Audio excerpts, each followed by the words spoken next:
All right, so a little shift of focus now to something that we often don't think about, and that's quite literally the shirt on your back.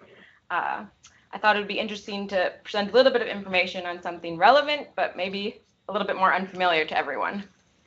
So let's see how the sportswear can come into play and how it can affect performance. So it's good to view clothing as actual sports equipment because it influences our athletic performance. It can alter thermal regulation, of course, moisture transfer, aerodynamic, muscle support, and even psychologically. So together, these factors, they can affect speed, of course, comfort, but also your recovery and performance. And today we'll focus a little bit more on the thermal regulation. So this figure, it illustrates how the human body exchanges heat with the environment through radiation, convection, conduction, and of course evaporation. We know that the human heat balance is determined by both environmental factors. So this is the ambient temperature, humidity, of course, air velocity, and the radiation, how hot the sun is, but also personal or task-dependent factors, such as the exercise intensity and the clothing you're wearing.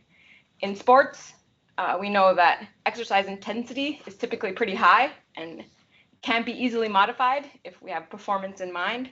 So that makes clothing one of the few controllable factors, at least before the competition starts. Because evaporation through sweating is the primary cooling mechanism during exercise, we know that clothing choices should prioritize this effectiveness of the moisture evaporation, as well as how the heat dissipation occurs. So performance depends, in this case, on the body's ability to manage heat. Too hot, performance will decline. There's going to be overload and can't cool the body down. Cardiovascular system is affected. And too cold, the performance is also impaired by reduced muscle power, slower nerve conduction, and even poorer coordination. So how can we control this? Well, the metabolic heat production is the heat generated during metabolism, and we know that during exercise, the heat is getting higher and higher. Only 20-25% of the muscle energy becomes mechanical work, and the rest is released and generated as heat, which is why the body gets so hot when we start working hard. This rapid rise makes the body temperature get higher and higher, and of course, this metabolic heat production, it's going to vary with the exercise you're doing, with the intensity you're doing, and there's high individual differences as well. Now this diagram, it's showing the thermal regulation during exercise as an interaction between the body, the clothing, and the environment. In the center, you'll see that we have the physiological characteristics and activity level.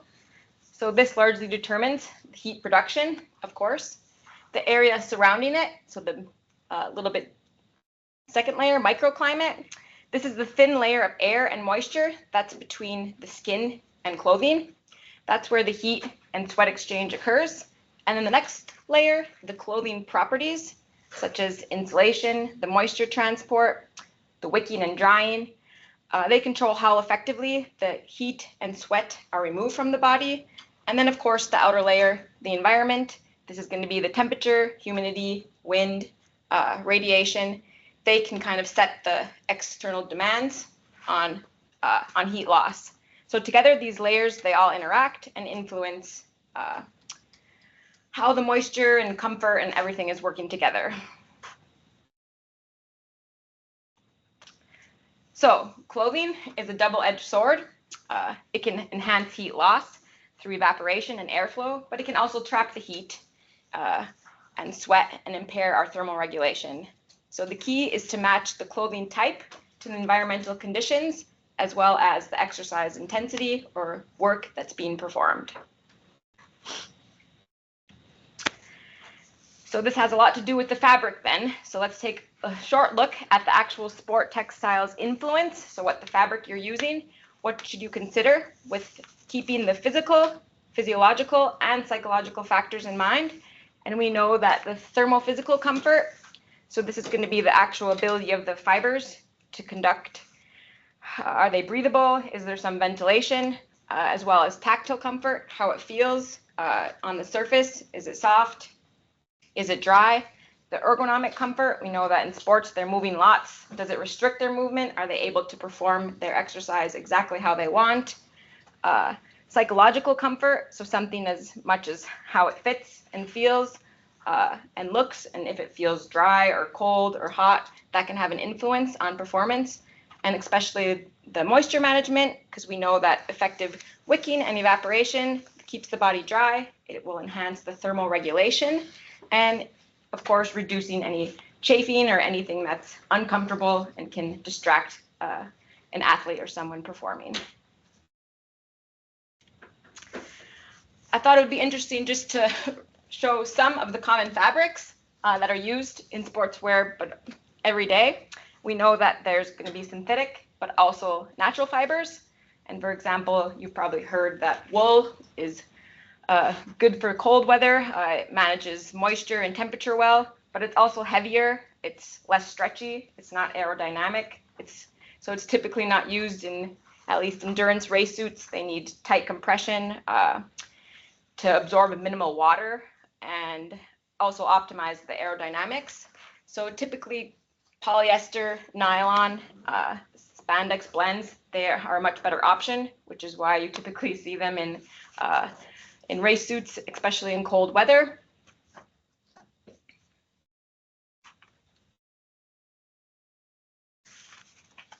Suomalainen, ruotsalainen, and norjalainen. I thought maybe we should add a little bit of humor here. And I started thinking, well, this is a new topic to me, and I never actually even look at the tag, like, what is my clothes made of? So if they all go to the lab and design some base layers, what do they come up with? Let's just give some practical examples that you probably have even used yourself.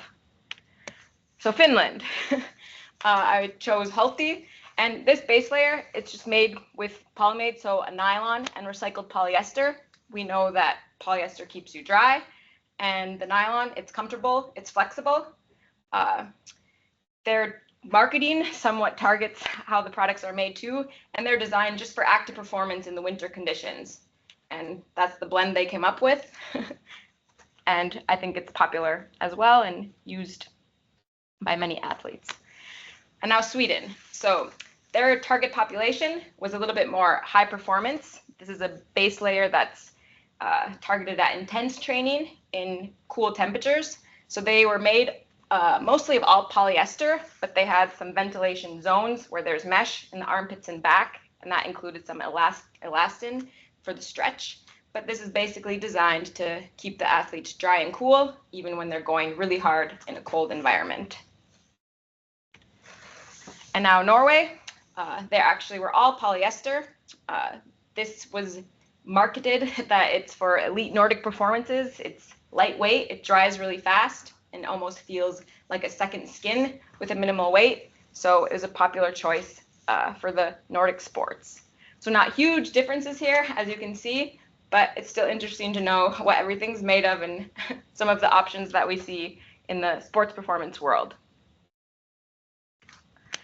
So I don't have any research of my own, so I thought I'll just find some options that I thought were interesting, and maybe they can give everyone here some ideas of what could be researched or how to incorporate some sportswear research in your studies that you're already performing, just to get more information.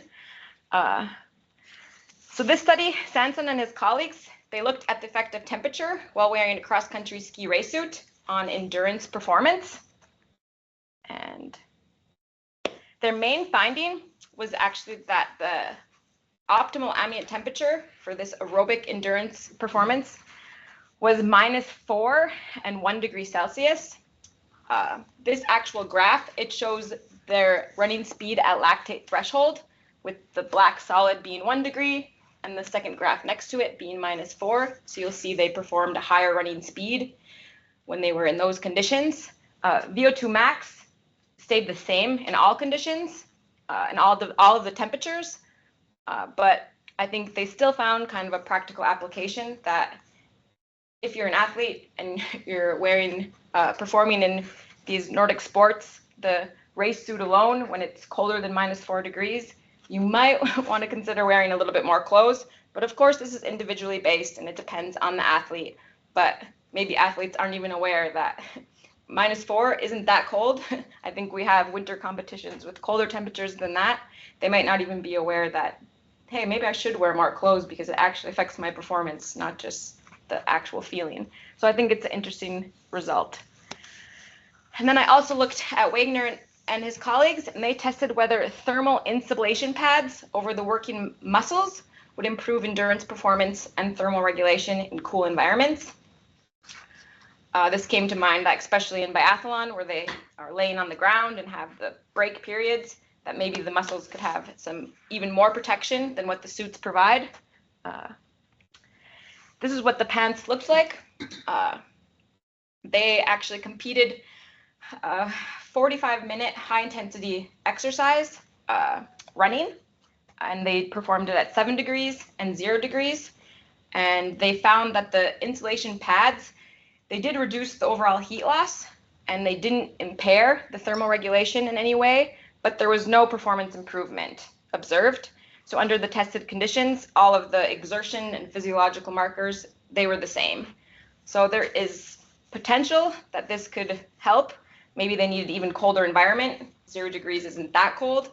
And also, it's good to investigate cooler temps, but I think as well, the performance measures can be a little bit more related to the actual performance that those athletes perform. So better performance-based testing, which is always a challenge. Now I shift to a few hot weather examples before I wrap up here. This study compared a cotton shirt, a synthetic shirt, and a water-soaked cooling vest. They did high-intensity exercise for 45 minutes as well, in the air temperature of 30.5 degrees Celsius with a frontal airflow of 20 kilometers per hour. So this graph just shows their thermal sensation, so how they felt during the 45-minute exercise. They found no difference in the actual performance, the time to exhaustion, physiological strain, and even fluid loss between the cotton and synthetic shirts was quite equal, even though they always tell you never wear a cotton shirt. But the cooling vest, it did give a small, short cooling benefit, especially in the beginning. However, it showed a much higher weight and it retained more fluid during the exercise.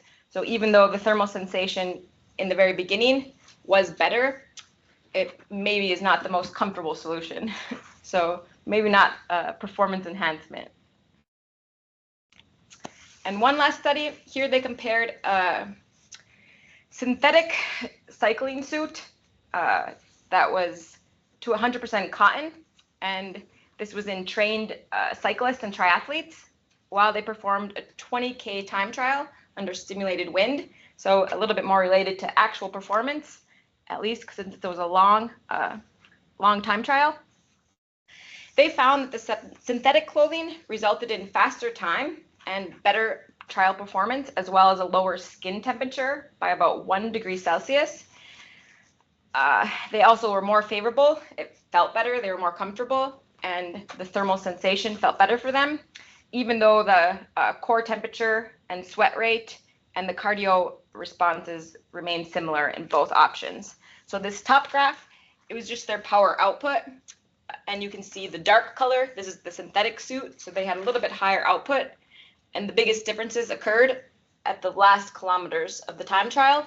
And then this graph, I just thought it was interesting to see individual. So this is the synthetic suit, and this is the cotton suit, and you can see there was kind of a trend that when they were wearing the cotton suit, the time trial took a little bit more time. So what does our research indicate? Now, I only took 4 studies, so there's much more out there, but it at least shows that there probably isn't a winning fabric. It's actually really hard to compare studies. We know that the temperature is inconsistent, it's changing. There's studies where the cotton is better, the synthetic is better. You can find whatever result you would like, but the environment is also changing, so it makes it a big challenge to be able to compare and put studies together. We know that the individual factors, they matter a lot. Body composition, the exercise intensity that they're performing, the environment that they're in when they're performing it. All of them have an effect on which fabric would be best. But I think it's important to know that performance gains are possible. So this is something where we could find those extra few percentages, and it should probably be looked at, and even something, like I said, that maybe we can consider when we're doing our own studies to add an extra variable. Lisa always said you collect as much data as you can, so put on that different shirt and get a few extra variables here.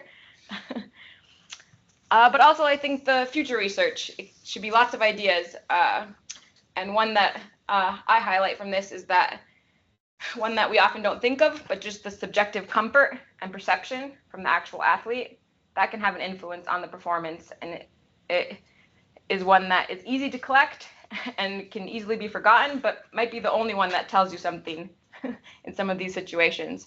So I think this is a field that's growing lots. We know, I think of the example of the heart rate monitor used to be this metal or plastic strap that was across your whole chest, and then became a thin fabric, and now you can just take it on the arm. So soon it will just be you put your shirt on and have all you need. So it's good to keep in mind that the wearable technology and sports performance world, they're going to be working together, and maybe we shouldn't forget them with our research as well. Thank you.